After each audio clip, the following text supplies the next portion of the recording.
Olá, boa noite a todos. Primeiro, dizer que a gente está muito feliz de estar aqui hoje.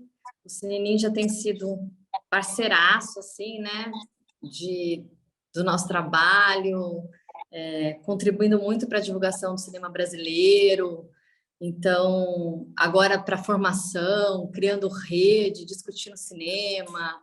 É muito bacana participar dessa iniciativa. Queria agradecer a Ana, a Isis, enfim, toda a galera do Cine Ninja. Eu sou Ana Peta, a minha formação, eu venho do teatro, eu fiz artes cênicas e trabalhei muitos anos em companhia de teatro, e depois fui caminhando para o audiovisual. Produzi um filme chamado Repare Bem, que é um documentário sobre mulheres perseguidas políticas. Depois co-dirigi um filme chamado Oswaldão, que é sobre um guerrilheiro do Araguaia. E aí, com a Helena, a gente começou a trabalhar juntas, a gente criou uma série chamada Unidade Básica, que eu sou atriz e criadora, e agora o Quando Falta o Ar, que é um documentário que está nos cinemas em cartaz agora, nesse momento. Um pouquinho para a gente começar a nossa conversa. Bom, boa noite a todos, eu sou Helena, estou muito feliz também, como a Ana falou, de estar aqui com vocês, é uma honra, assim, admiro demais o trabalho da Mídia Ninja, do Cine Ninja, muito obrigado, Ana, Isis, todos vocês, a gente está super feliz de participar, é muito legal estar com gente, eu estou vendo aqui as pessoas colocando de vários lugares do país, né? Eu sou médica de formação, sou criadora e roteirista da série Unidade Básica, né, que a Ana já falou, e a gente vai conversar um pouquinho aqui sobre a série, não sei se todo mundo conhece, enfim, e diretora do documentário Quando Falta o Ar, que é o nosso objeto aqui de discussão maior, e a gente trouxe um trailer, né, eu não sei se todo mundo, enfim, acho que o filme está em cartaz agora em várias, esteve em algumas capitais, agora está entrando em outras, mas eu acho que talvez nem todo mundo conseguiu assistir com certeza, então a gente achou legal passar um trechinho para vocês, para começar a conversa. Vai, respira bem fundo, isso. De novo. De novo. De novo.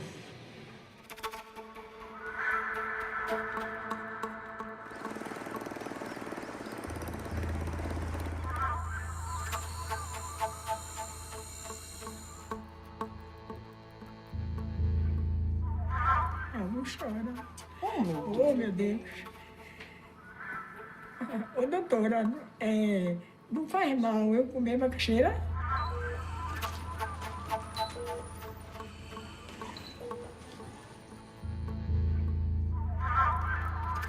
Fiquei pensando lá assim, mas as pessoas que pagam vai ficar entubado, pagam para respirar. Agora você já imaginou, se a gente tiver que pagar para Deus esse ar que a gente respira, quanto a gente está devendo a Deus? Seu José? Abre os olhos, seu José. Meu nome é Riuiche Baniwa. Eu tenho 2 sangues indígenas correndo na minha veia.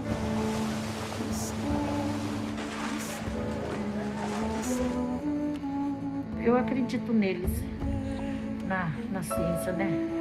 Esse tracinho aqui com C significa que o exame foi feito da forma certa, que tá tudo bem. E dou negativo, tá?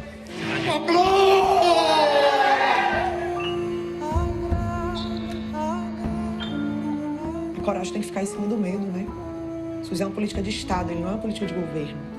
Não vão ser esses caras que vão destruir o SUS, porque o SUS está dentro da gente. Nós somos o SUS. Já sei que a flor da formosura, os cheguei. Será no fim desta jornada nada. Passei já. A gente conversou um pouquinho, né, do que seria hoje aqui o nosso bate-papo. A gente quer muito ouvir vocês, enfim, a gente vai depois abrir para perguntas e colocações, né? mas a gente escolheu esse nome, assim, quando Fotoar, Novas Narrativas e Memória, porque a gente acha que são duas questões, né, importantes, assim, dos nossos trabalhos. E eu vou começar falando um pouco sobre essas novas narrativas, que, na verdade, a gente quis dizer novas narrativas relacionadas a esse campo da saúde, né? E eu acho que quando o Fotoar vem dessa história do nosso encontro como realizadoras, de alguma forma, eu e a Ana, e vem desse processo que a gente já tinha vivido de construção da série Unidade Básica, né?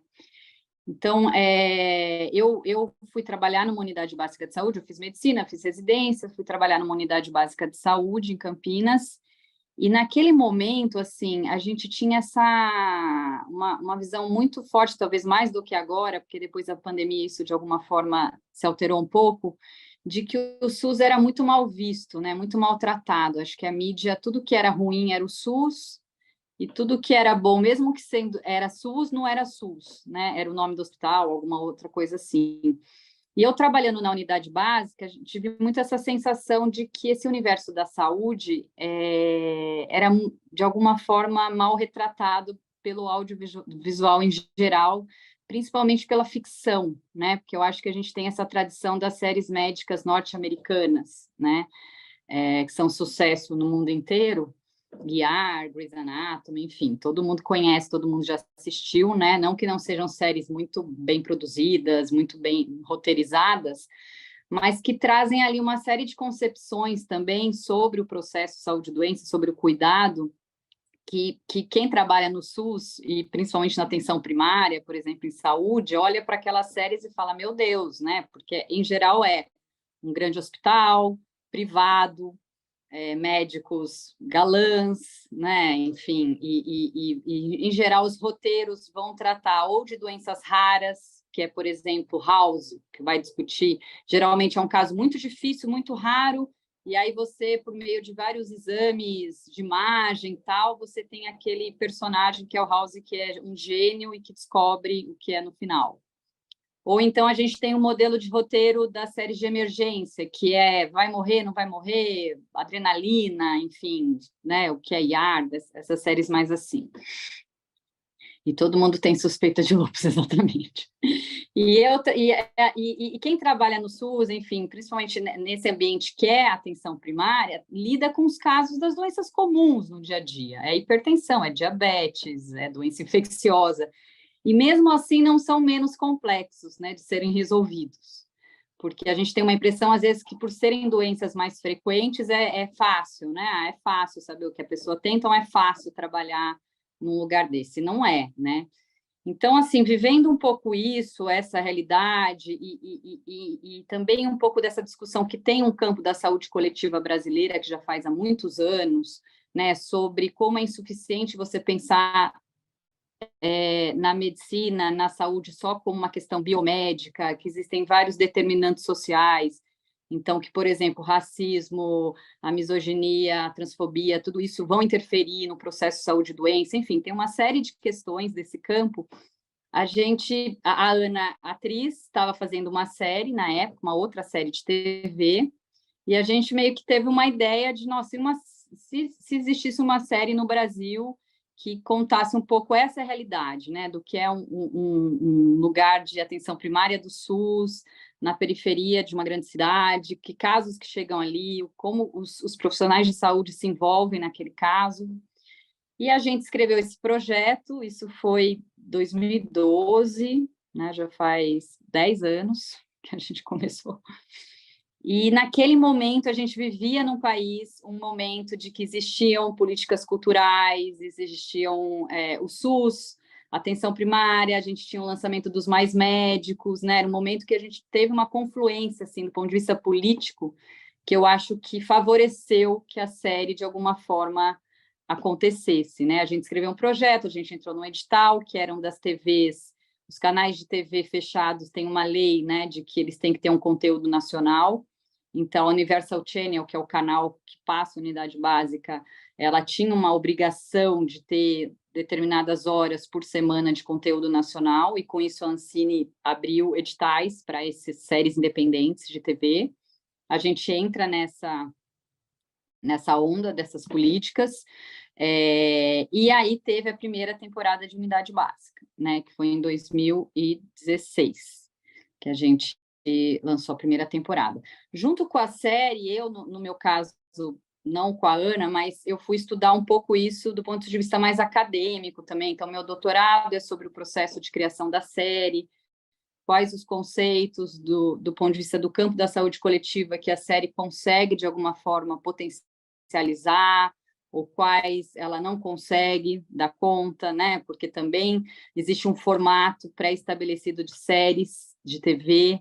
Então, por mais que a gente tivesse querendo criar, né, alguma coisa em contraponto às séries tradicionais, que a gente é acostumado a assistir, médicas, a gente também se deparou muitas vezes com formatos fechados de séries. Então, tem tantos episódios, tem que ter tantos personagens, tem que dialogar com as séries médicas. Então, o casal protagonista são um médico e uma médica, eles vivem um romance, enfim, tem um monte de coisa que, na hora que você vai fazer o roteiro, existem, como qualquer projeto que a gente participe, existem disputas, né? Existem atores, existe o canal de TV, existe a produtora, existe... Então, tudo isso acaba que vira uma série de discussões, enfim, em algumas questões a gente consegue avançar mais, outras não consegue nem tanto. Meu doutorado é um pouco mapeio, assim, esses atores, tal, o que foi esse processo de construção da série Unidade Básica. E aí a gente pode, enfim, depois discutir um pouco mais sobre isso também. Mas aí, quando chega, a gente fez a primeira temporada em 2016, 2018, 2019, a gente escreveu uma segunda temporada, que aí a gente, na verdade, a série, os dois protagonistas, eles disputam visões diferentes dessa questão relacionada à saúde. Na segunda temporada, a gente entra mais em temas estruturais, assim, do país, então discute a questão de moradia. O primeiro episódio é um paciente que tem tuberculose numa ocupação, tem um episódio de feminicídio, discute direitos reprodutivos, tem um episódio que discute a questão do aborto. Então, acho que a gente foi avançando assim para tentar discutir nos episódios questões que eram muito estruturantes e muito próprias do país e que interferem diretamente, né, na saúde, na doença, enfim, nesses processos. E aí a gente lançou a segunda temporada em 2020, durante a pandemia.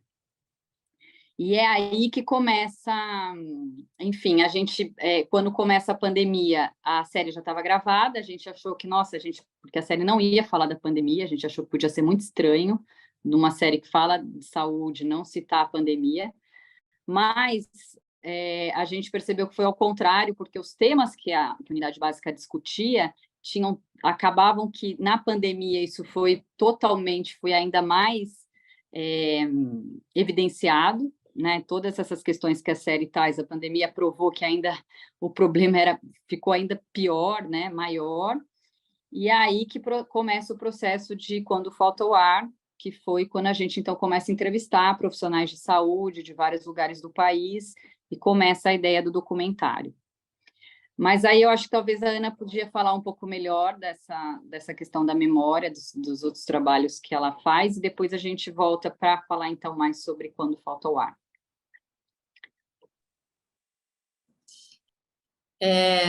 Pegando o gancho aí, começa a pandemia, e a gente, como todos que estão aqui, a gente começa a pensar o que é que a gente faz diante, né, desse momento trágico que a gente vivia no Brasil, que era a pandemia mais o governo Bolsonaro, um governo que jogava para a morte, né?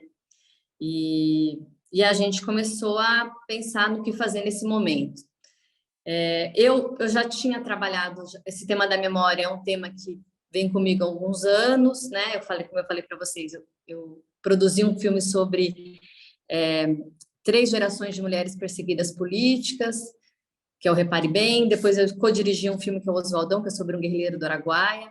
Então, esse tema de que é necessário narrar, né? Que a gente precisa narrar do ponto de vista das mulheres, dos negros, da classe trabalhadora, dos trabalhadores, de quem não conta geralmente a história, que é necessário narrar a história a partir desses pontos de vista, né, que nunca aparecem na história oficial.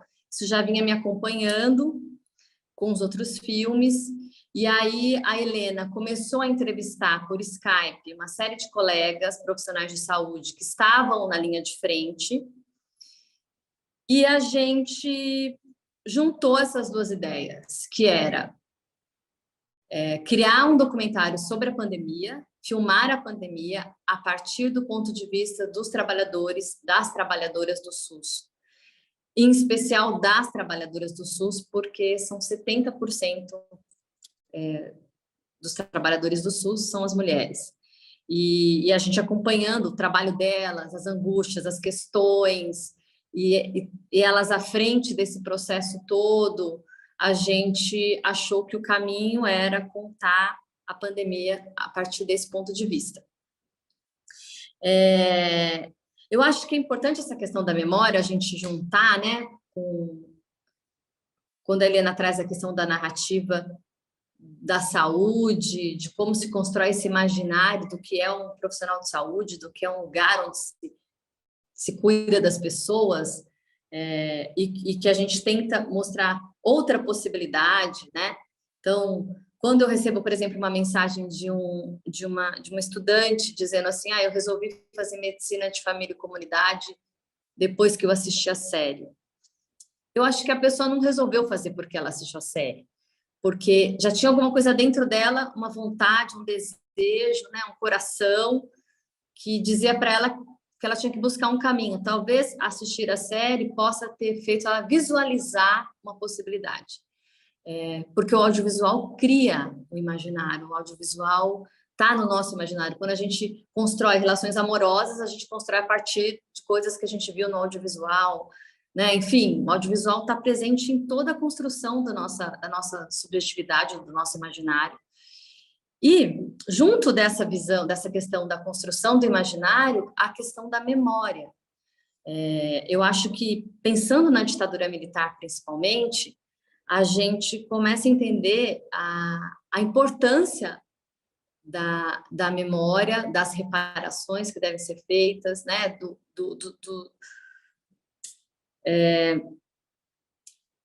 Da prestação de contas com a história, assim, né? A gente viveu na nossa... Todos nós aqui vivemos na nossa pele o que é a volta do fascismo para o Brasil. Né? Então, quando a gente falava, é preciso falar sobre a ditadura militar, é preciso resgatar essa memória, é preciso fazer as reparações necessárias, é preciso que os culpados sejam condenados, porque é necessário olhar para o passado, construir memórias para a gente poder seguir em frente. E eu acho que o Quando Falta o Ar, ele procura ser um pedacinho, ser um tijolinho na construção dessa memória da pandemia. A gente vai narrar essa história, né? As novas gerações vão saber como foi a pandemia no Brasil através das nossas narrativas, né? De como nós vamos contar para os nossos netos, para os nossos filhos, para os nossos amigos, como que a gente vai contar o que foi a pandemia. E a gente fez uma opção de contar a partir das trabalhadoras do SUS.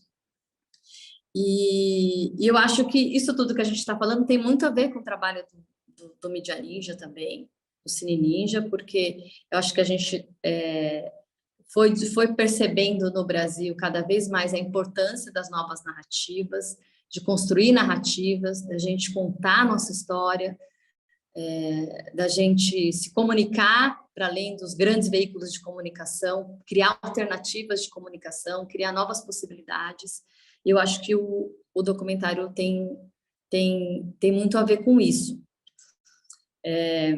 Aí, pensando um pouco só, para entrar um pouquinho na forma, que aí depois a gente pode resgatar isso nas perguntas e abrir para a gente debater. Quando a gente pensou, então, vamos fazer um filme, ele vai ser a partir de qual ponto de vista? As trabalhadoras do SUS. Como é a linguagem? E aí, acho que tem a ver um pouco com uma visão de que a gente percebia que o jornalismo estava fazendo muita imagem da pandemia, criando muitas imagens, e que a gente tinha que procurar um outro tempo, um outro ritmo, outro lugar para a câmera, uma outra visão, né? E aí a gente foi procurar uma linguagem menos jornalística para fazer o documentário. É um documentário que não tem entrevistas, ele aposta muito na força das imagens e das personagens, das trabalhadoras que a gente acompanha e caminha por aí.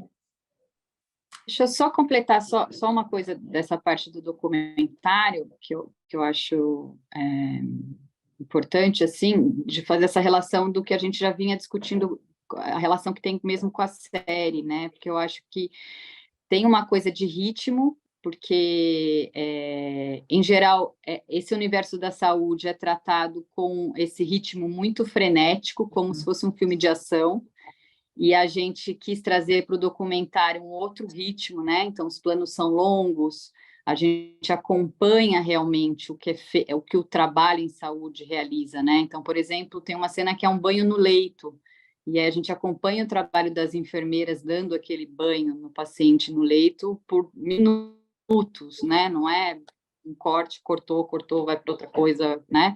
Tem a demora, que é um pouco a nossa discussão sobre o cuidado, né? Porque eu acho que, às vezes, esse universo da saúde é muito retratado só a partir do faz exame de imagem, escaneia o corpo inteiro e vê o que a pessoa tem e prescreve, enfim.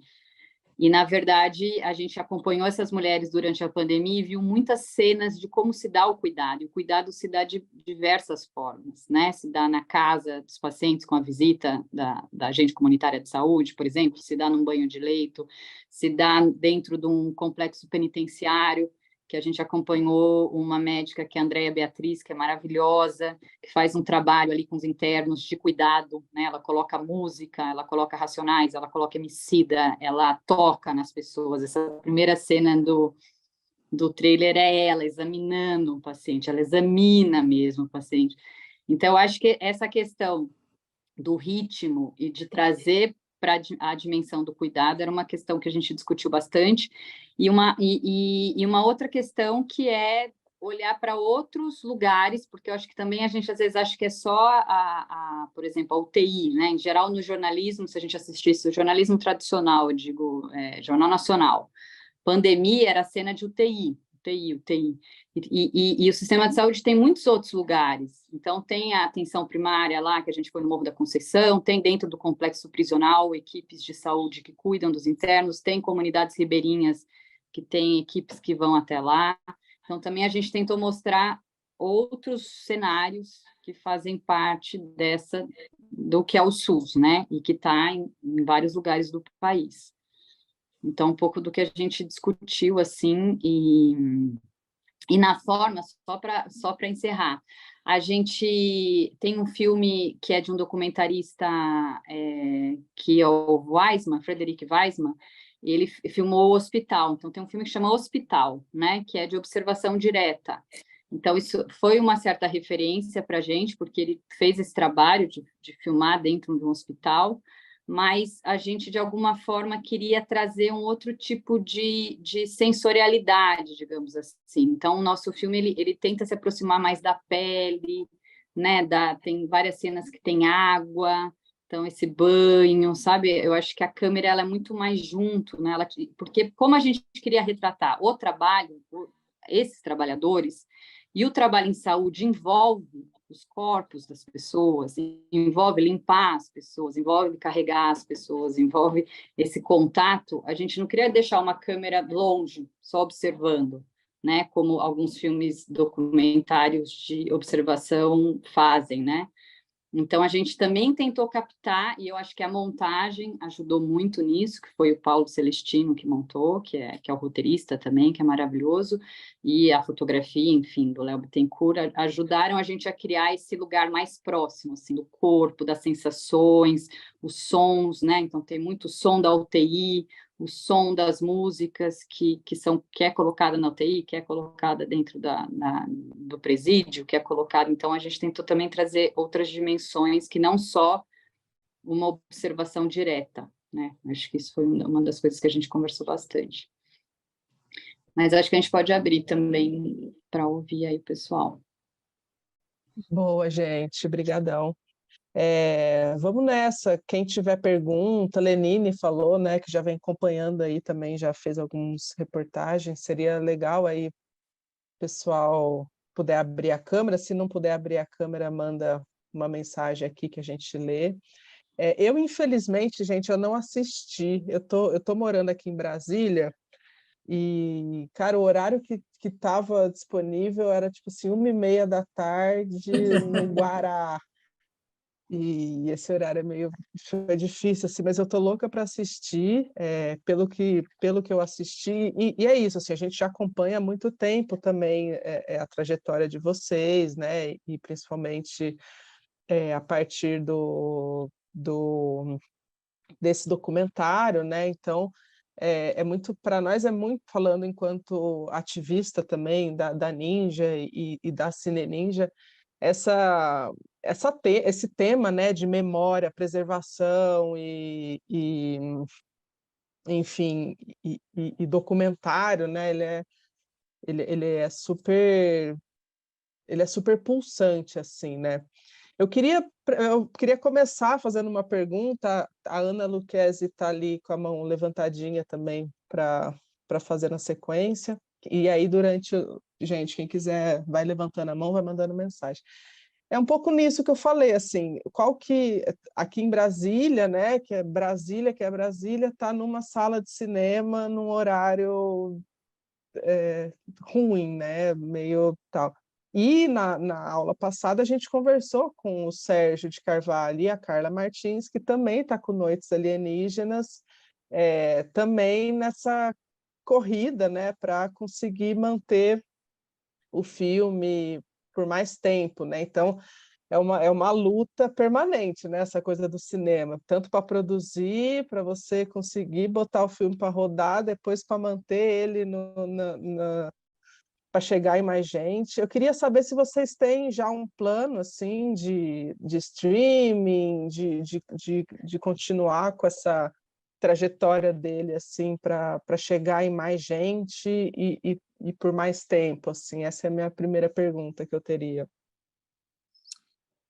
Ana, acho que essa questão da distribuição é uma questão central, assim, que eu espero que a gente agora, que o país, que as políticas culturais consigam pensar e criar outras possibilidades, porque é isso, é muito difícil. Primeiro que assim, já é muito difícil muito difícil produzir, é muito difícil, o filme ficou pronto. É muito difícil chegar, um documentário já está no cinema. A maioria dos documentários não vão para o cinema, né? Já é uma coisa... Mas aí você consegue, no nosso caso, é o dono, o exibidor que topou colocar nas salas e tal. Mas aí você tem uma pressão que é essa, assim, o filme ele tem que fazer um número de espectadores, senão ele fica menos tempo em exibição. E aí fica aí no horário, às 2 da tarde, tal, porque você não tem uma política que, mesmo para que esses exibidores que querem fazer, que desejam fazer, que querem colocar os documentários, filmes brasileiros em cartaz, possam fazer, né? Então, acho que essa é uma primeira coisa, é a gente lutar, não tem outra palavra, para que tenha uma política de distribuição dos filmes brasileiros, né? Então, isso dos filmes brasileiros, e que para filmes que não sejam só os filmes norte-americanos, cheguem para a gente, filmes do mundo inteiro, para que a gente possa assistir também filmes do mundo inteiro. Essa é uma coisa. Aí uma outra coisa o que a gente faz diante disso? Então, a nossa decisão é cumprir essa etapa, lutar para ele ficar o maior tempo possível, divulgar, contar com a ajuda de vocês, contar com a ajuda de todas as redes para fazer com que as pessoas possam ir ao cinema. E no momento seguinte, a nossa ideia é fazer exibições pelo país, num circuito alternativo de universidades, unidades de saúde, hospitais universitários. Então, a gente está conversando com o Ministério da Saúde e o Ministério da Educação, pensando caminhos para que o filme possa chegar a uma rede maior e possa ser exibido A gente fala assim, chegar como o SUS, né? Tá em todos os lugares, poder estar em todos os lugares, cidades pequenas, enfim, que a gente crie mecanismos para que ele possa ser exibido em muitos lugares. Depois disponibilizar em algum streaming, alguma plataforma, mas eu acho que antes disso, o nosso desejo é ainda conseguir exibir fora do cinema comercial. Eu acho só completando, eu acho que é interessante esse processo, mesmo no cinema comercial, a gente estreou em algumas capitais, mas aí depois foi assim, fruto de mobilização mesmo das pessoas, né? Assim, a gente que estava em Fortaleza, não, esse filme não vem, então vamos falar aqui com o Dragão, não sei o que organiza. Aí João Pessoa, tá lá, Cine Banguê, não sei o quê. Então começou a ter uma articulação de lugares que queriam trazer, de convencer os cinemas a trazerem, mas em geral é isso, o que é triste é isso, ele entra muitas vezes nesses horários, né, que é 1h30 da tarde, e aí, se na primeira semana você não faz determinado número, já na segunda semana não aparece mais. Então, toda semana a gente fala, e agora? Já não está mais lá. Acho que Brasília, por exemplo, já nem está mais. Por isso, porque deixa no horário, aí não vai ninguém, aí fica uma semana. Mas, apesar que a gente está na 6ª semana já. Então, para um documentário, está indo bem, né? Mas é isso, é uma luta.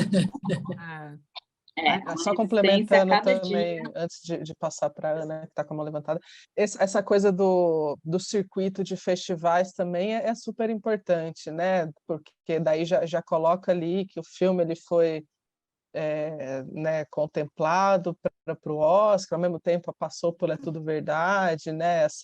Tem esse circuito de festivais. Uma hora eu também queria conversar um pouco mais a fundo, assim, numa aula de formação também, da importância dessa cena dos festivais, né, para a vida dos filmes, né? Isso é uma coisa, acho que é muito importante que você falou, porque no nosso caso, e a Helena falou também sobre isso, sobre esse ativismo, né, essa militância do filme, foi um processo muito bonito, assim, porque é isso, a gente participou do É Tudo Verdade, aí a gente ganhou o festival, É Tudo Verdade, qualificou para o Oscar, né? A gente sabia que uma campanha do Oscar é uma campanha milionária, enfim, que é uma coisa, uma dimensão, né, muito grande e tal, mas que o engajamento dos profissionais de saúde, de artistas, de gente que entrou para fazer essa campanha, vocês com a gente, enfim, esse engajamento... O Cine Ninja. O Cine Ninja, o Mídia Ninja. Esse engajamento todo, ele criou um espaço para o filme e para o cinema, inclusive. Esse caminho do filme tem a ver com o ativismo, tem a ver com a militância mesmo, assim. E isso foi uma experiência muito que juntou essa história dos festivais, da qualificação para o Oscar, com uma militância fazendo uma campanha. Que a nossa campanha foi uma campanha assim, foi uma campanha na guerrilha, né? E ela foi muito importante. A gente não entrou entre os indicados e tal, mas para o filme foi muito importante. Não, e foi muito importante, só completando, porque a Ana quer falar também. Para o SUS, eu acho que é importante também, sabe? Assim, porque a gente fez uma hashtag, né? SUS no Oscar.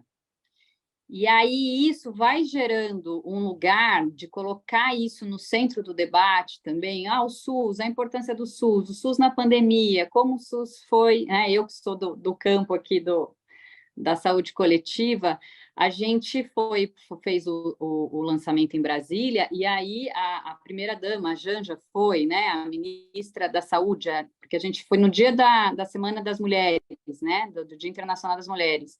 Então, foi a ministra das Mulheres, a Cida, Luciana, as ministras mulheres foram na sessão, que foi um momento muito, muito importante, assim. E no dia seguinte, o presidente Lula nos recebeu. E isso, assim, além de colocar, acho que a pauta do cinema, do audiovisual, né, como o presidente recebendo, né, diretoras, e as mulheres do SUS estavam lá com a gente, né, as personagens, Rafaela, Conceição, enfim, essas mulheres que aparecem no filme foram com a gente. Então, além do cinema virar uma pauta, digamos, para o presidente parar uma hora do dia dele e receber a gente, também discutiu o SUS, né? Porque aí para o Lula, então o SUS é importante, a Nízia já falando do SUS ali e tal. Então, acho assim, esse ativismo, né, que vem dessa militância, e que eu acho que a Mídia Ninja e o Cine Ninja foram muito importantes para a gente naquele momento, vai abrindo esses espaços, né? Esses caminhos, tanto por ponto de vista da cultura, quanto, no caso da saúde, para uma discussão sobre a importância de um sistema público de saúde, né? Perfeito. Ana Lucchesi. Olá, estou bem feliz de estar aqui hoje, porque faz um tempo que eu estou querendo conversar com vocês. Eu estou fazendo uma pesquisa de doutorado sobre obras realizadas durante a pandemia, e eu tenho comparado algumas obras realizadas nos Estados Unidos e aqui no Brasil. Então, a minha maior curiosidade, porque eu vi que vocês fizeram, e vocês também entraram nessa área acadêmica, vocês estiveram nos Estados Unidos como fazendo intercâmbio de pesquisa, apresentaram em universidades, apresentaram para o público americano, e a minha pesquisa das obras realizadas durante a pandemia vão muito no sentido de entender o que a gente fica de conhecimento, do ponto de vista de criar novas narrativas, de mexer com o imaginário, de tentar aproveitar esse momento e os experimentos que nasceram desse momento. Como vocês falaram no começo, né? Vocês estavam fazendo uma série que tinha um certo formato, e aí vocês, de repente, tiveram uma oportunidade de fazer algo que trouxe outras camadas bem diferentes, né? E eu queria ouvir de vocês, assim, essas reverberações do que fica, e principalmente comparar, né? O que vocês sentiram levando isso para um público americano, para a academia nos Estados Unidos, o que vocês veem, assim, que esse documentário leva de conhecimento, de trocas? Então, a gente teve uma série de exibições durante essa campanha do Oscar, né? Porque quando você aparece nessa primeira lista, você precisa fazer exibições para os membros da academia lá, né? Então, a gente fez uma exibição no cinema lá em Nova York, em Los Angeles, em Boston, a gente fez algumas pequenas exibições, uma um pouco maior, que foi dentro da academia em Los Angeles, que um dos nossos, porque aí você precisa ter alguém que te convide de alguma forma, e o Wagner Moura foi esse nosso padrinho, né? Ele assistiu o filme, ele foi super, assim, muito querido, gostou muito do filme, enfim, então foi um momento muito importante, assim, para a gente nessa apresentação. Fora isso, eu tenho um trabalho, né, como pesquisadora, eu continuei um pouco pesquisando essa relação entre medicina e imagens e tal, e aí desde setembro, vou terminar agora, eu sou Visiting Scholar lá no departamento chama Film Study Center, é um centro de estudos de cinema de Harvard, né?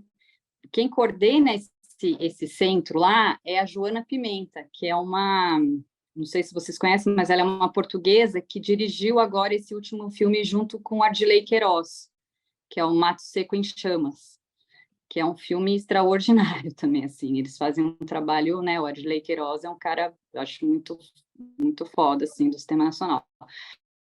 Mas então eu estava lá como pesquisadora, e aí eu tive a oportunidade de apresentar tanto a série, né, quanto o documentário em alguns momentos. Quando a gente apresenta dentro desse público mais da saúde coletiva, é muito interessante porque eles não têm um sistema de saúde público, né? Então, fica uma coisa, às vezes, isso é ficção? Como assim? Vai na casa das pessoas, sabe? Eles não entendem, assim, muitas vezes as perguntas são porque não tem esse entendimento do que é um SUS, né, por lá. Mas, assim, quando a gente apresenta para quem é mais do público do cinema, tal, eu acho que tem essa coisa interessante da gente fazer uma discussão. Primeiro, a gente ter conseguido filmar durante a pandemia, né? É visto como uma coisa, nossa, um momento que era muito difícil todo mundo filmar, então as pessoas têm muita curiosidade. Eu acho que tem uma questão que eles vivenciaram governos muito parecidos, de alguma forma, né? Então, negacionismo, tal, Bolsonaro e Trump, mas a gente tem essa questão de que a gente tinha o SUS, né? Então, é um pouco, a gente mostra um pouco através do filme, assim, olha, apesar de tudo, apesar da resposta ter sido um desastre, apesar do número de mortos, existia um sistema aqui tentando resistir, né? Existiam essas mulheres aqui, existia um sistema público aqui. Então, eu acho que abre uma série de discussões, né? Assim, quando a gente apresenta fora, assim, né? E em geral, essas universidades, assim, como Harvard e tal, não é só um público americano, tem gente do mundo inteiro, né? Então, você consegue discutir um pouco, assim, diferenças relacionadas à resposta da pandemia em vários lugares do país, tal. Então, foi uma experiência muito interessante. Mas depois, Ana, vamos conversar mais sobre essa sua pesquisa aí, porque a gente pode, enfim... Eu vou te mandar de novo uma mensagenzinha no Instagram para a gente trocar uma ideia. Obrigada. Tá, viu? legal. Ana, quer complementar alguma coisa, não? Eu também queria comentar, por exemplo, dessa diferença. Eu cheguei a ver um filme nos Estados Unidos sobre Nova York, e exatamente isso que você comentou, era UTI, era bem cara de ar, e o que mais me chamou a atenção no filme de vocês, com relação ao que vocês comentaram, dessa delicadeza, desse cuidado, esse cuidado com relação ao drama, né? A não retratar um negócio de uma forma dramática ali, as pessoas morrendo. Eu achei muito sensível, muito diferente, muito bonito do ponto de vista de narrativa, não ir para esse lugar, que todo o jornalismo vai, não só o jornalismo, mas a ficção vai. Eu não cheguei a ver a série de vocês, mas eu acredito que não dá muito para fugir numa série de ficção, esse lugar do drama também, né? E eu achei sensacional como vocês conseguiram trazer esse retrato sem ir para esse lugar tão dramático. Essa questão do drama sempre foi uma preocupação nossa, assim, porque o tema é muito trágico, né? É uma tragédia. A gente viveu foi uma tragédia, né? E até, eu acho que, até só para complementar essa questão da memória, assim, quando eu vejo o filme hoje, eu penso assim, gente, a gente viveu isso. Porque tem uma tendência, eu acho que é do ser humano, enfim, de virar página. A gente precisa seguir. São 700 mil mortos, mas a gente precisa seguir. Então, a gente tem esse mecanismo, eu acho, né? Então, às vezes as pessoas têm uma resistência a assistir o filme pensando que vão assistir um drama.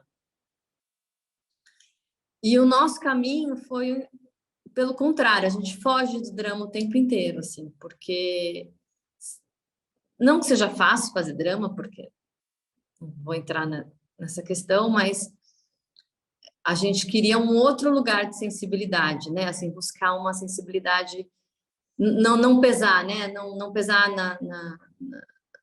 no drama mesmo, buscar o sentido da tragédia do que aconteceu, do trágico, com uma sensibilidade que segurasse um pouco a gente ali para ir acompanhando as personagens na delicadeza, num lugar mais sensível, em outras sensibilidades, né? Procurar uma sensorialidade, como a Helena falou, o trabalho, é um outro lugar que a gente tenta caminhar. Só ler aqui o comentário que a Juliana Guzmán falou, né, que ela tá comentando ainda sobre o que a gente falou dos festivais de cinema, né? Que ela falou, mas fiquei super chateada com todos os festivais abrindo mão das transmissões online, que foi uma experiência ótima. Acaba que atrofia o potencial de público enorme, que às vezes não está nos grandes centros, nos quais os festivais geralmente acontecem. Que foi, a gente até falou um pouco, e eu conversando com a Juliana mesmo, que é isso, o festival É Tudo Verdade, foi uma experiência ótima para a gente ano passado de cobertura, nós enquanto Cine Ninja, por exemplo, de cobertura, né, da possibilidade de assistir os filmes, né, essa coisa que a gente consegue trazer o Brasil inteiro numa comunidade, todo mundo tá ali, e essa foi, querendo ou não, uma experiência, acho que boa, né, pro cinema, né, essa coisa da exibição híbrida, né, tanto do presencial quanto o online, né, foi como que muito dos festivais a gente conseguiu acompanhar nos 2 últimos anos. Então ela está comentando nesse ponto, assim. É verdade. E mais alguém, gente? Lenine está ali, levantou a mão. Pode abrir o mic. Eu vou abrir pelo celular aqui. Tá bom, estamos te ouvindo.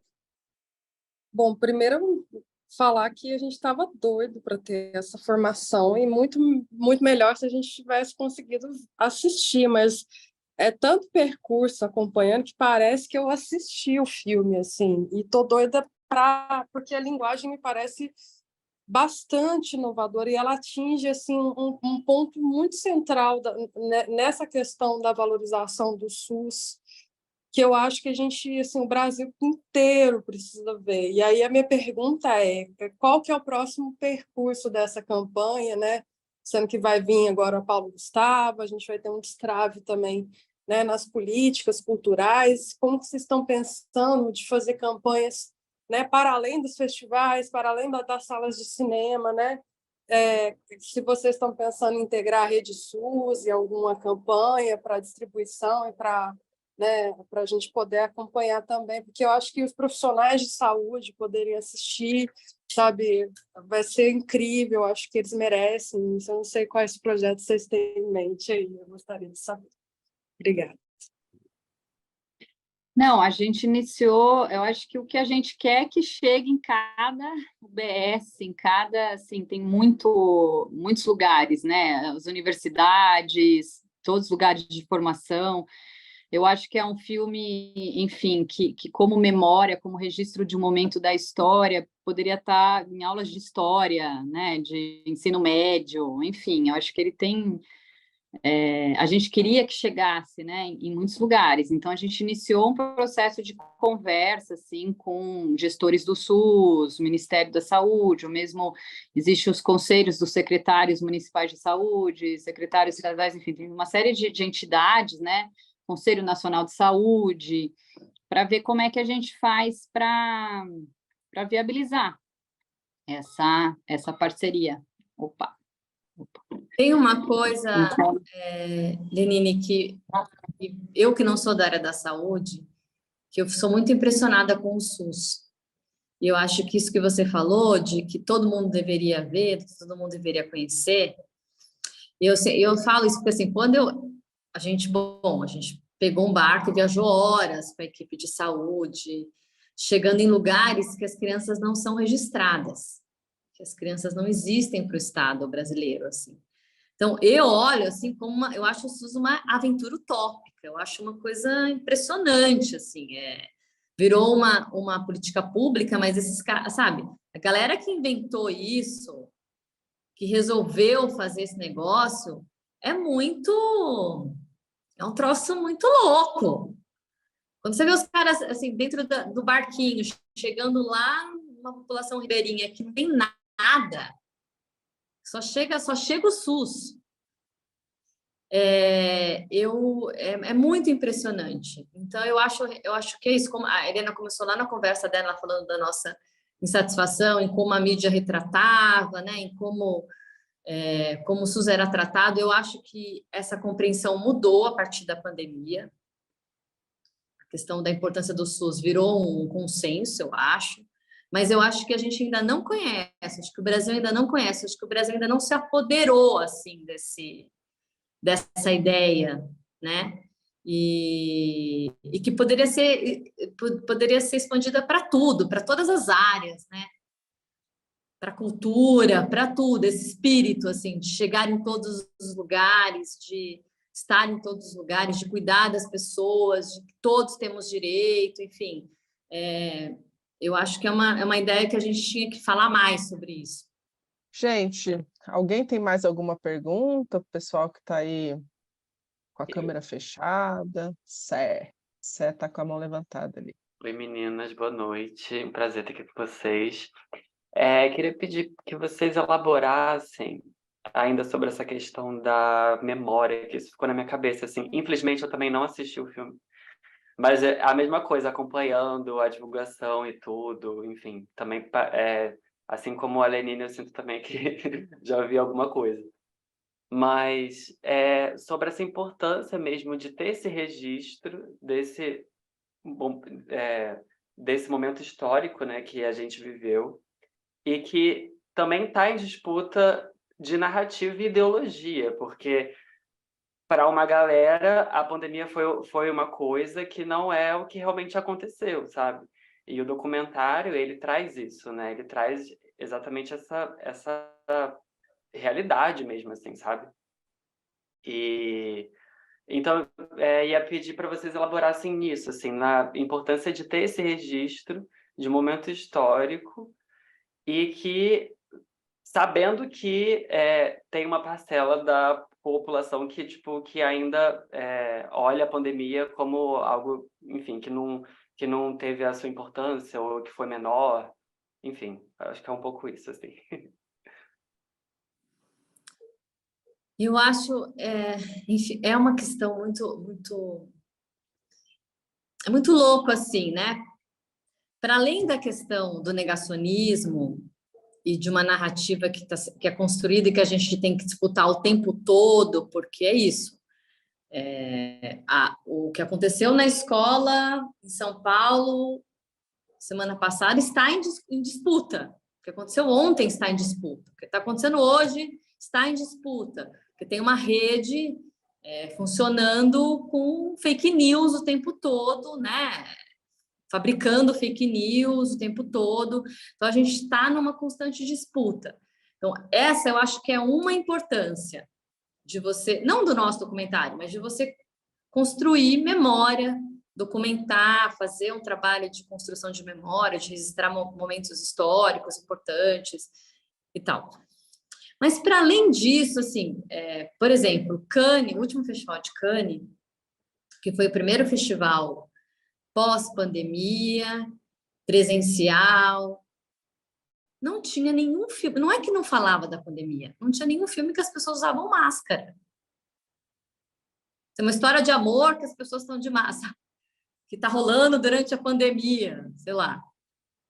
Não tinha isso. Então, tem alguma coisa na gente que a gente quer esquecer. Em algum mecanismo de... Porque é tão trágico o que aconteceu no Brasil, é tão pesado o que a gente assistiu. Assim, as pessoas sendo levadas para a morte, né? As pessoas pobres, pretas no Brasil, sendo levadas para a morte. Uma doença que não tinha ainda nenhum tipo, não tinha vacina, a compra das vacinas sendo atrasadas propositadamente, enfim, é tão trágico que, né, as profissionais tendo que escolher para quem dá um respirador, escolher quem é viver, quem é morrer, é tudo tão trágico que a gente tem uma tendência a querer olhar para frente.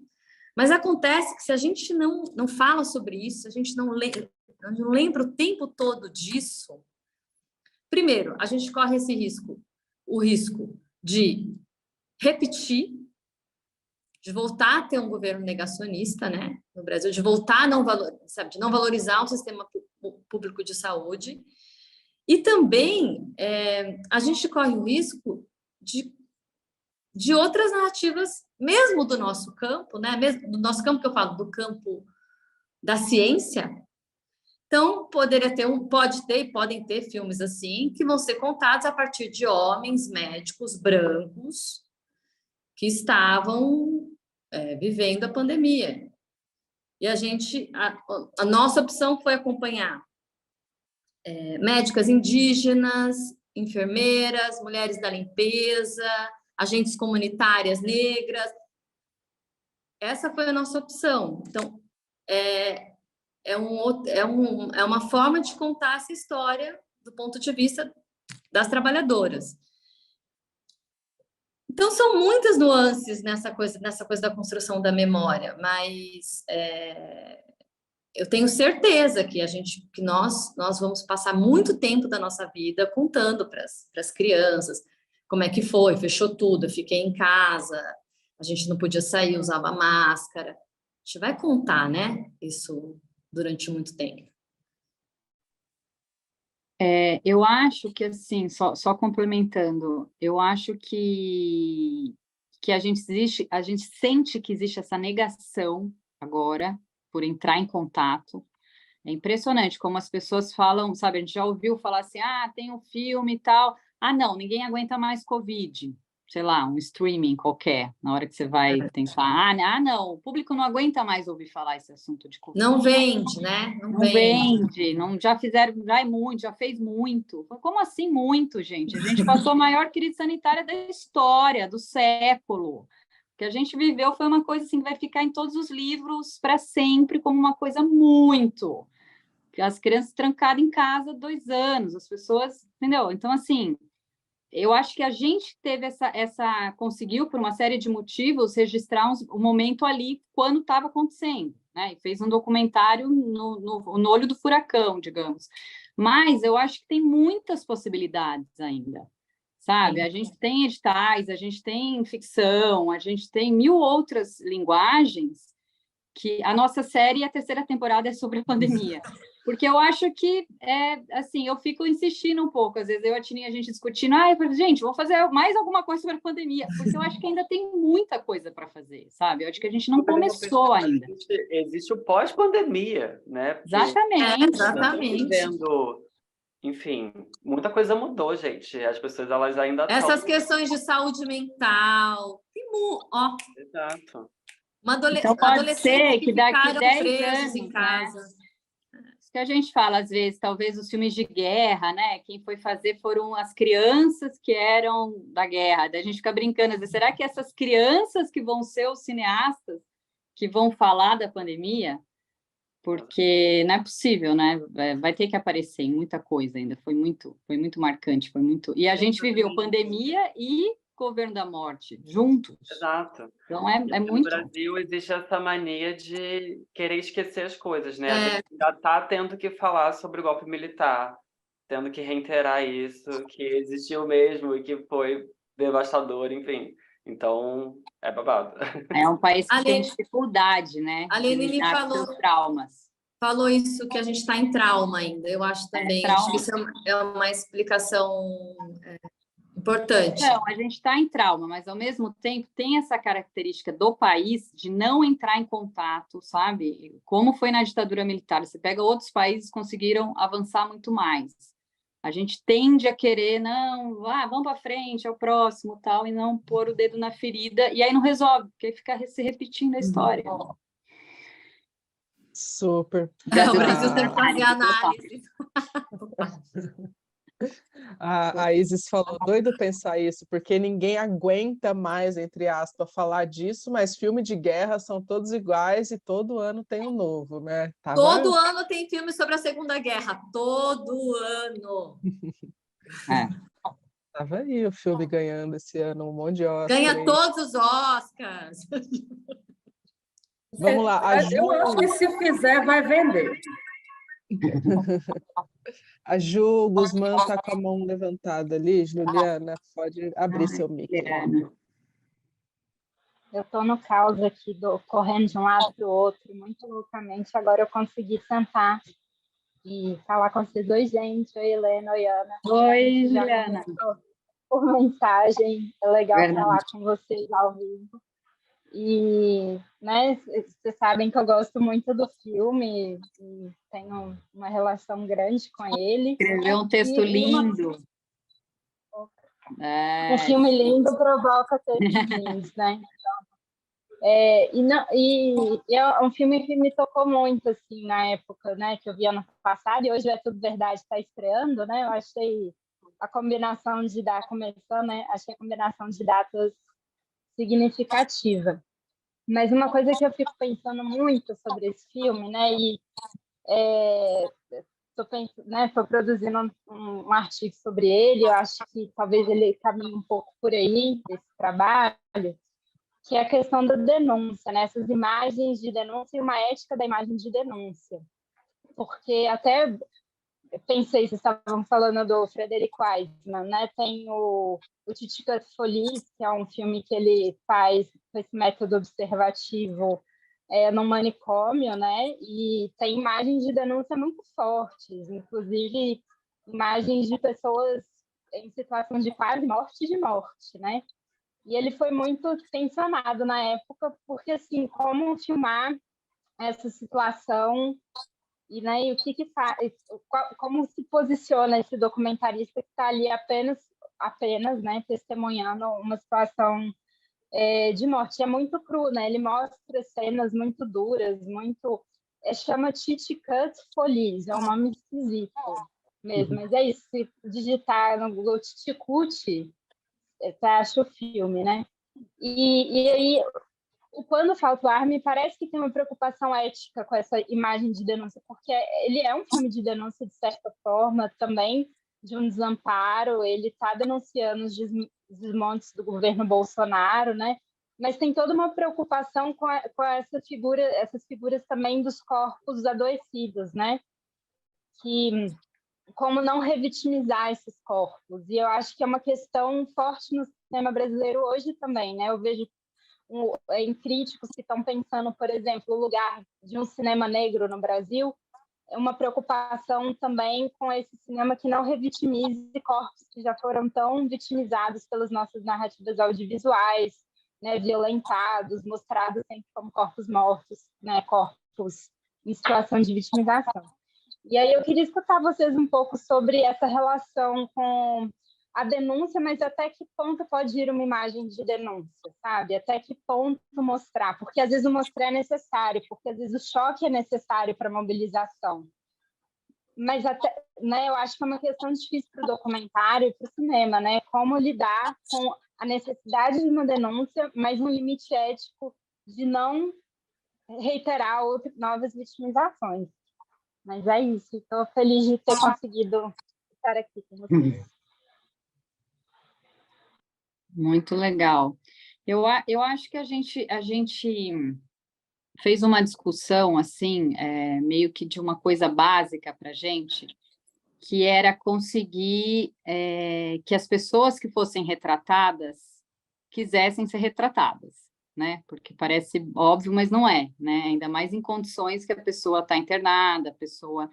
Então, a todo momento, ou a pessoa deu uma autorização, conseguiu dar, porque ela estava consciente e tal. Agora, todas as pessoas que estão, por exemplo, inconscientes e tal, a gente não mostra o rosto, não mostra a identidade. Então, isso era uma coisa que já estava ali, e eu já vi filmes, por exemplo, que não fazem isso de jeito nenhum, não se preocupam muito com isso, né?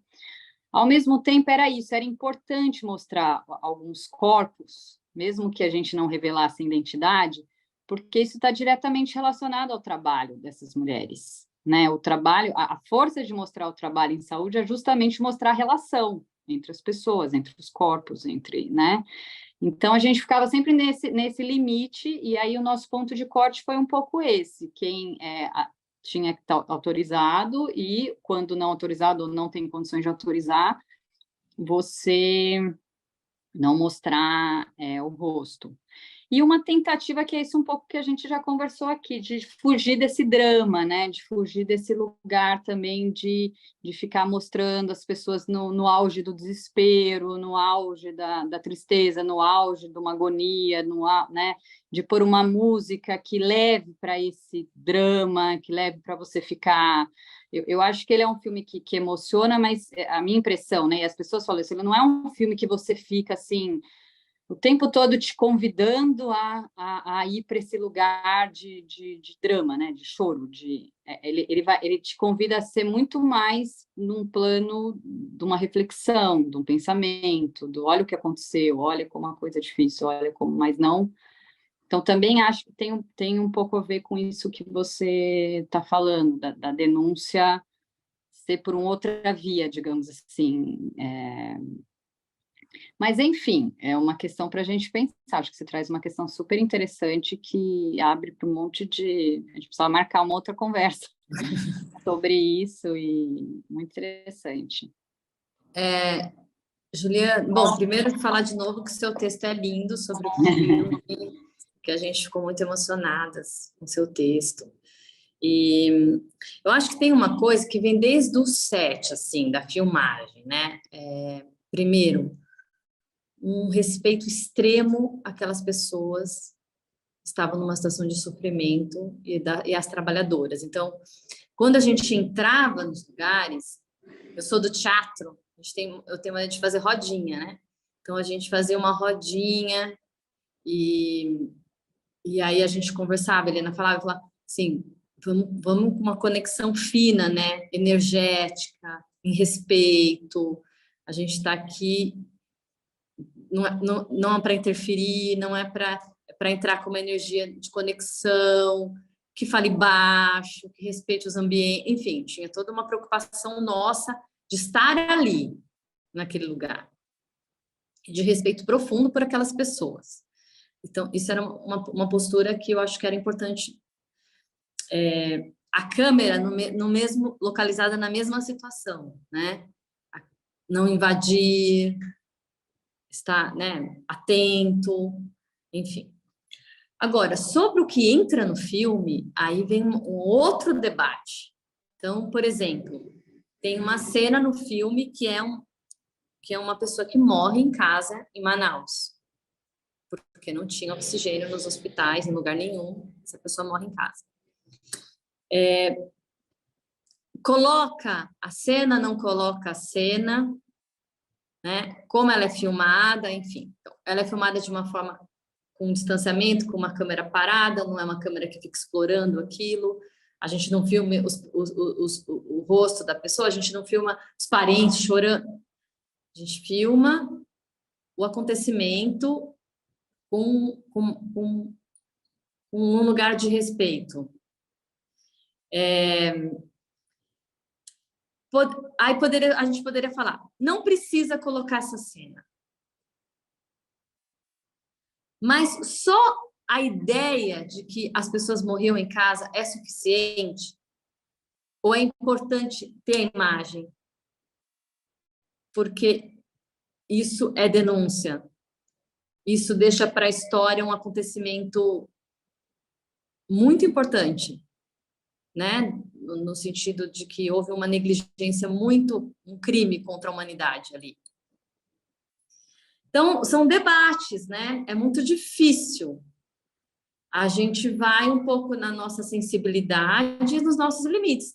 Tem material que não entrou no corte final, porque a gente achava que, de alguma forma, aquilo ultrapassava esse limite, sabe? Acho que tem um lugar ali, exatamente o que você falou, de não vitimizar os corpos e, ao mesmo tempo, denunciar o que aconteceu.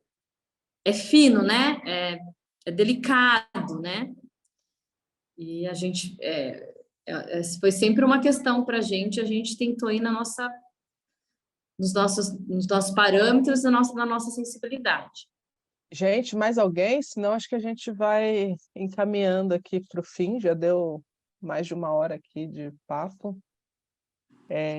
Se ninguém mais tem perguntas, meninas, se vocês quiserem fazer alguma consideração final também, falar alguma coisa. Eu ia falar só que a gente, enfim, é muito legal, foi muito legal encontrar todos vocês, e algumas pessoas a gente já, de alguma forma, já tinha uma conexão, né? Então, que a gente continue essa conexão, assim, vamos continuar conversando. Enfim, tem nosso Instagram, tem nossos contatos. Quem quiser, não quis fazer pergunta aqui, mas quer conversar mais depois, quer continuar o papo, a gente gosta muito, assim. Acho que hoje vieram várias questões que fazem a gente ter que repensar, pensar de novo. Ajuda demais, assim, o trabalho. Acho que é uma troca, né? Muito, muito interessante. Então, super aberta a gente continuar todos esses papos aqui, que a gente só começou, só foi um começo de muita coisa. E muito obrigada de novo pelo convite. A gente ficou super feliz de participar. Boa. Foi muito legal. Você quer falar, Ana? Não, quero agradecer também, e eu acho muito importante, assim, esse tipo de conversa, essa rede, a formação, porque eu acho que nós somos todos, somos companheiros, assim, né? Nós estamos construindo, né, alternativas, pensando no Brasil, pensando no mundo, criando narrativas, redes, conexões. Então, é muito importante que a gente se reúna, que a gente converse, que a gente troque. A gente vai crescendo, né? O nosso trabalho vai crescendo, a conexão vai crescendo, porque se a gente não é o mercado que nos alimenta é essa conexão, né? é esse movimento, é fazer parte de um coletivo, é isso que dá sentido para a gente continuar fazendo o que a gente acredita e não o que mandam a gente fazer, né? O que o mercado dita, né? Mas o que a gente acredita, o que a gente acha que é importante, o que a gente quer refletir, o que a gente quer falar, o que a gente quer, qual a linguagem melhor para dizer aquilo, quais os limites. Enfim, são tantos debates, mas é muito importante que ele seja coletivo, porque senão a gente fica muito solitário, né, nas nossas criações, e essa troca é fundamental. Então, para mim não foi uma aula, para mim foi uma troca com companheiros, com outros artistas, né, para a gente seguir juntos. Boa, foi ótimo, gente. Foi super agregador para nós também. Adorei, acho que adoramos como um todo. Essa é a nossa terceira formação, né, do circuito de formação da Cine Ninjas. Queria agradecer, então, de novo, todo mundo que participou aqui, principalmente a Ana, Helena, e a gente segue, então, para a próxima. Esperamos vocês, então. Tamo juntos. Tamo juntos. Juntas.